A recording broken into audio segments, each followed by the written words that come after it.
ഇതാ നമ്മളിങ്ങനെ വോട്ട് പാതയുടെ യാത്ര കോട്ടയം ജില്ലയിലെത്തി. നമ്മൾ ഒരുപാട് രാഷ്ട്രീയ നേതാക്കളെയൊക്കെ കണ്ടു. അപ്പോൾ നമ്മളൊരു താരത്തെയാണ് നമ്മൾ കാണാൻ പോകുന്നത്. ഞാൻ ആരാണെന്ന് ഞാനിപ്പോൾ കാണിച്ചു തരാം. നമ്മളെ സ്വന്തം മീനാക്ഷി. ഹായ് ചേച്ചി. മീനാക്ഷി പണ്ട് ബാലതാരമായിട്ട് തിളങ്ങിയായിരുന്നു. പക്ഷേ ഇപ്പോൾ മീനാക്ഷി തിളങ്ങുന്ന മീനാക്ഷിയുടെ നിലപാടുകൾ കൊണ്ടാണ്, അഭിപ്രായങ്ങൾ കൊണ്ടാണ്. നല്ല വ്യക്തമായ അഭിപ്രായങ്ങൾ തൻ്റെ സോഷ്യൽ മീഡിയയിലൂടെ മീനാക്ഷി പങ്കുവെക്കാറുണ്ട്. അപ്പോൾ മീനാക്ഷി എങ്ങനെയുണ്ട്? നന്നായിരിക്കുന്നു. എന്തുണ്ട് വിശേഷം? സുഖം തന്നെ. ഇതൊക്കെ തന്നെ വിശേഷം അല്ലേ? അതെ അതെ. അപ്പോൾ മീനാക്ഷി ഇപ്പോൾ ഇലക്ഷനൊക്കെ വരികയാണ്. അപ്പം മീനാക്ഷിയുടെ കന്നിവോട്ടല്ലോ അല്ലേ? അല്ല കഴിഞ്ഞു. എനിക്ക് കറക്റ്റ് 18 വയസ്സായപ്പോഴായിരുന്നു എന്റെ കന്നിവോട്ട്. അപ്പോൾ തദ്ദേശ തെരഞ്ഞെടുപ്പിൽ മീനാക്ഷിയുടെ കന്നിവോട്ടാണ് ഈ തവണ. മറ്റേത് ലോക്സഭ ഇലക്ഷനിലായിരുന്നു. അതെ.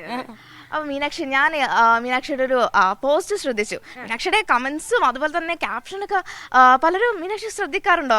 ലേഡി പിഷാരടി എന്നൊക്കെയാണ് കമന്റും. രമേശ് ചേട്ടന്റെ ക്യാപ്ഷൻസ് ഒക്കെ കുറച്ചുകൂടെ എന്താ പറയാ, നമുക്ക് നല്ലോണം ചിന്തിക്കാനൊക്കെ ഉള്ള ക്യാപ്ഷൻ. ഇത് ചുമ്മാ പ്രാസൊപ്പിച്ച് പറയുന്നു എന്നുള്ളതേ ഉള്ളൂ. പക്ഷേ ഞാൻ ഭയങ്കര ഇപ്പൊ സിനിമയെക്കാളും ഫാൻ മീനാക്ഷിയുടെ ക്യാപ്ഷൻ അതുപോലെ തന്നെ കമന്റിന് കൊടുക്കുന്ന മറുപടി കാര്യങ്ങളൊക്കെയാണ്. അപ്പൊ ലാസ്റ്റ് ഞാൻ മീനാക്ഷിയുടെ ഒരു പോസ്റ്റ് ശ്രദ്ധിച്ചു. ഫെമിനിസത്തെ പറ്റി ഒരു വളരെ വ്യക്തമായിട്ടുള്ളൊരു നിലപാടാണ് ആ ഒരു കാര്യത്തിൽ. പ്രത്യേകിച്ച് വിവാദങ്ങളൊക്കെ നടക്കുന്ന രാഷ്ട്രീയപരമായും അല്ലാതെയൊക്കെ സ്ത്രീയും പുരുഷനും തമ്മിലുള്ള സമത്വത്തെക്കുറിച്ചും ലിംഗസമത്വത്തെക്കുറിച്ചുള്ള ഒരു വാദങ്ങൾ നടക്കുന്ന സമയത്ത് അത്തരം ഒരു പോസ്റ്റ് ഇടാനുള്ള ഒരു സാഹചര്യം. പോസ്റ്റ് ഇടാൻ അങ്ങനെ പ്രത്യേകിച്ച് സാഹചര്യവും കാര്യകാരണങ്ങളും ഒന്നുമില്ല. നമ്മളുടെ അടുത്ത് പലപ്പോഴായിട്ട് ചോദിച്ചിട്ടുള്ള അതിന് മുന്നേ വന്ന വിഷയങ്ങളിലും മുന്നേയും FBയിൽ കുറേ പോസ്റ്റും അങ്ങനെ എഴുത്തുകളും ഒക്കെ ഉണ്ടായിട്ടുണ്ട്. അന്നേരം എല്ലാവരും ഇങ്ങനെ ചോദിച്ച കാര്യത്തെപ്പറ്റി നമ്മളപ്പം ആൻസർ ചെയ്തു എന്നുള്ളതേ ഉള്ളൂ. ഞാൻ എൻ്റെ ഫെമിനിസമാണ് പറഞ്ഞിരിക്കുന്നത്. അഫ്കോഴ്സ് എല്ലാവർക്കും അവരവരുടേതായിട്ടുള്ള ചിന്താഗതികളുള്ള ആൾക്കാരാണ്. അപ്പോൾ അതിനോട് ചേർന്ന് നിൽക്കുന്ന ആൾക്കാരും വേറെ അഭിപ്രായമുള്ള ആൾക്കാരും ഒക്കെ അതിൻ്റെ താഴെ വരുന്നുണ്ട്. ഞാനതൊക്കെ എൻജോയ് ചെയ്യുന്ന ആളാണ്. അപ്പോൾ മീനാക്ഷി ഇത്തരം വ്യക്തമായ നിലപാട്, ഇത്തരം കാര്യങ്ങളുള്ള മീനാക്ഷി ഒരു വ്യക്തമായ ഒരു രാഷ്ട്രീയ നിലപാട് കൂടി ഉണ്ടാവും. അപ്പോൾ മീനാക്ഷിയുടെ ഒരു ചോദ്യം, നമ്മൾ ജെൻസി ആണ്. അപ്പോൾ ഇപ്പം ജെൻസി അധികം രാഷ്ട്രീയത്തിൽ അധികം ശ്രദ്ധിക്കുന്നില്ല, അല്ലെങ്കിൽ അരാഷ്ട്രീയവാദികളാണ് എന്നൊക്കെ ഒരു വിമർശനം നിലനിൽക്കുന്നുണ്ട്. പക്ഷെ മീനാക്ഷിയുടെ ഒരു കാഴ്ചപ്പാട് എന്താണ്? എങ്ങനെയാണ് മീനാക്ഷി ഒരു വോട്ട് ചെയ്യുക? അത് വികസനം നോക്കിയാണോ, പാർട്ടി നോക്കിയാണോ, ആ ഒരു രീതിയിൽ? അത്തരം ഒരു വിമർശനം ഞാനിതുവരെ കേട്ടിട്ടില്ല. പിന്നെ ഞാൻ ജെൻസി മില്ലേനിയം അങ്ങനെയൊന്നും ആൾക്കാരെ വേർതിരിച്ച് കാണാത്ത ഒരാളാണ്. ഞാൻ എല്ലാ ആൾക്കാരെയും അങ്ങനെ കാലഘട്ടത്തിൻ്റെ അടിസ്ഥാനത്തിലൊന്നും വേർതിരിച്ച് കാണാൻ ആഗ്രഹിക്കുന്നില്ല. കാരണം ഇന്ന് നമുക്കുള്ള ടെക്നോളജീസും ഇന്ന് നമുക്ക് വരുന്ന സമ്പ്രദായങ്ങളെല്ലാം എന്നോ പറയുന്ന ഒരു കാലത്ത് അന്നുണ്ടായിരുന്നെങ്കിൽ അവരും ഇങ്ങനെ തന്നെ ആയേനെ അല്ലേ? അവരും ഇപ്പം ഒരുപാട് മുന്നേക്ക് പോകുന്ന ഒരു സമൂഹമാണ് നമ്മൾ കാണുന്നത്. ഒട്ടും പിന്നോട്ടല്ലാത്ത മുന്നേക്ക് തന്നെ സഞ്ചരിക്കുന്ന ഒരു സമൂഹത്തെയാണ് നമ്മൾ കാണുന്നത്. വോട്ട് ചെയ്യുമ്പോൾ ഉറപ്പായിട്ടും നല്ലതിന് വേണ്ടി, ഇനി മാറാനുള്ള പലതിനും വേണ്ടി തന്നെയാണ് വോട്ട് ചെയ്യുന്നത്. പാർട്ടിയുടെ അടിസ്ഥാനത്തിലാണോ എന്ന് ചോദിച്ചാൽ അങ്ങനെ കൃത്യമായിട്ട് പറയാൻ പറ്റില്ല. എപ്പോഴും ഒരു ഇപ്പം ഒന്നും നല്ലത് വരാനില്ല എന്നുണ്ടെങ്കിൽ നമ്മൾ പിന്നെ അങ്ങനെ ഒരു കാര്യത്തിലേക്ക് പോവില്ല എന്നാണ് എനിക്ക് തോന്നുന്നത്. എല്ലാ മനുഷ്യരെയും പോലെ തന്നെ നല്ല കാര്യങ്ങൾ വരട്ടെ എന്ന് പ്രതീക്ഷിച്ചുകൊണ്ട് വോട്ട് ചെയ്യുന്ന ആളാണ് ഞാൻ. അതിലും കൃത്യമായൊരു നിലപാട് മീനാക്ഷിക്കുണ്ട് രാഷ്ട്രീയ വിഷയത്തിലും. പിന്നെ ഇപ്പോൾ ഞാൻ ചോദിക്കുകയാണ്, രാഷ്ട്രീയ കളം ഈ തെരഞ്ഞെടുപ്പിൻ്റെ സമയത്ത് തന്നെ വലിയ വിവാദങ്ങൾ ഉണ്ടാകുന്നുണ്ട്. ഈ രാഹുൽ മാങ്കൂട്ടത്തിൽ വിവാദമൊക്കെ, അതിനെക്കുറിച്ച് എന്തെങ്കിലും പ്രതികരിക്കാനുണ്ടോ?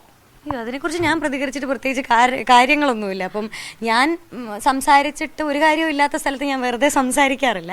അപ്പം ആ വിഷയം നിങ്ങളെല്ലാവരെയും പോലെ തന്നെ അറിയുന്ന ആളാണ് ഞാനും.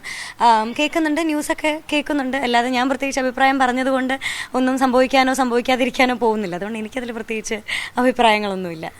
അപ്പോൾ ഇനി കുറച്ച് സീരിയസ് ആയിട്ടുള്ള കാര്യങ്ങളൊക്കെ ഒഴിവാക്കി നമ്മൾ കുറച്ച് കാഷ്വലായിട്ട് ചോദിക്കുകയാണ്. അപ്പോൾ മീനാക്ഷി ഇപ്പോൾ കൂടുതലും ടോപ്പ് സിംഗർ വേദികളിലൊക്കെ ആണ്, ആങ്കറിങ്ങും കാര്യങ്ങളൊക്കെ ആയിട്ട്. അപ്പോൾ എങ്ങനെ പോകുന്നു? ടോപ്പ് സിംഗർ വളരെ നന്നായി പോകുന്നു. ഞാൻ ടോപ്പ് സിംഗറിൽ ഒരുപാട് വർഷമായിട്ട് ഞങ്ങളെല്ലാവരും ഒരു വീട് പോലെ അങ്ങനെ നിൽക്കുന്ന ഒരു സ്ഥലമാണ്. ഞാൻ വേറെ എവിടെയും ആങ്കറിങ് ഒന്നും ചെയ്യുന്നില്ല. ഞാനൊരു ആങ്കറേ അല്ല.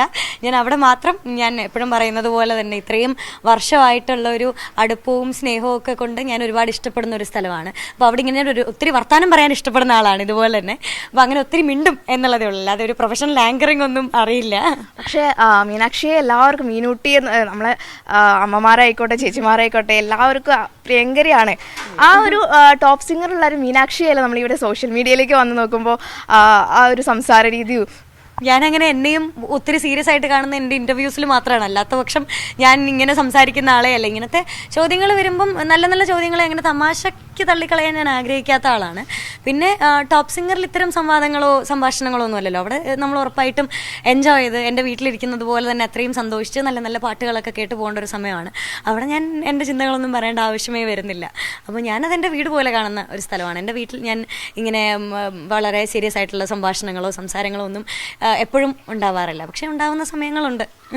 അപ്പോൾ മീനാക്ഷി ഇപ്പോൾ ഡിഗ്രി ചെയ്തുകൊണ്ടിരിക്കുകയാണ്. എവിടെയാണ്? ഞാനിവിടെ മണർകാടാണ് പഠിക്കുന്നത്. സെൻറ് മേരീസ് കോളേജിലാണ്. ലിറ്ററേച്ചർ പഠിക്കുകയാണ്. BA English ലിറ്ററേച്ചറാണ്.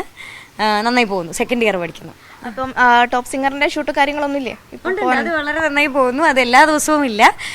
അറിയാലോ, റെക്കോർഡഡ് ആയിട്ടാണ് നമ്മൾ എടുക്കുന്നത്. അപ്പം എല്ലാ ദിവസവും അതിൻ്റെ ഷോ ഇല്ല. അതില്ലാത്ത സമയത്ത് കോളേജിൽ പോകും.